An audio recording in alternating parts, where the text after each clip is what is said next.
नमस्कार। अब मैं आपको पाकिस्तान की मिस इन्फॉर्मेशन कैंपेन के बारे में अवगत कराऊंगी। पहला, पाकिस्तान ने यह क्लेम किया कि उसने अपने JF-17 से हमारे S-400 व ब्रह्मोस मिसाइल बेस को नुकसान पहुंचाया, जो कि बिल्कुल गलत है। दूसरा, उसका ये भी मिस इन्फॉर्मेशन कैंपेन था कि हमारी एयरफील्ड्स जो कि सिरसा, जम्मू, पठानकोट, बठिंडा, नलिया और भुज में है, ये उसका मिस इन्फॉर्मेशन भी बहुत गलत है।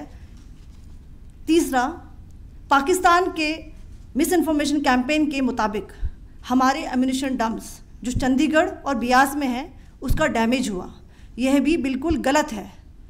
हमने आपको मॉर्निंग ब्रीफिंग में बताया था विथ फैक्ट्स एंड फिगर के साथ कि ये सारी चीज़ें बिल्कुल सही सलामत हैं।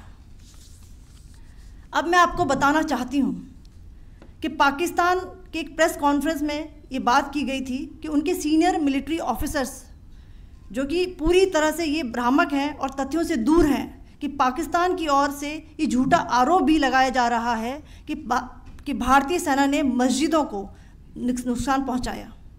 मैं इससे बिल्कुल स्पष्ट करना चाहती हूं कि India is a secular nation और हमारी सेना भारत के कॉन्स्टिट्यूशनल वैल्यूज़ की एक बहुत प्यारी झलक है।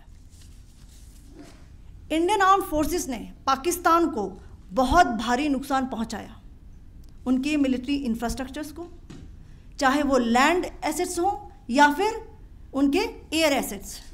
यही नहीं, इंडियन आर्म्ड फोर्सेस ने पाकिस्तान की एयरफील्ड्स स्कर्दू, जकोबाबाद, सरगोदा और बुलारी को बहुत नुकसान पहुंचाया। इसके अलावा पाकिस्तान के air defence system, radar system, उनको भी एयर स्पेस में अनटेनेबल किया।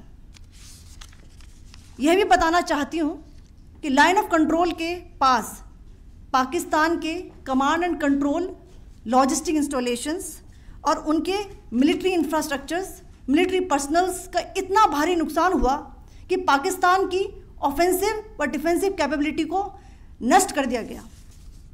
अंत में मैं फिर से ये बात दोहराना चाहूँगी, इंडियन आर्म फोर्सेस पूरी तरह से तैयार है, सतर्क है और भारत की संप्रभुता और अखंडता की रक्षा के लिए पूरी तरह से कमिटेड है।